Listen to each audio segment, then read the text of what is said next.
আসসালামু আলাইকুম গাইস, সবাই কেমন আছো?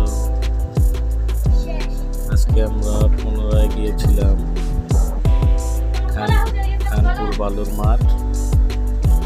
সেখানে আমরা ঘোরাফেরা করলাম আর বাচ্চাদের নিয়ে গেলাম।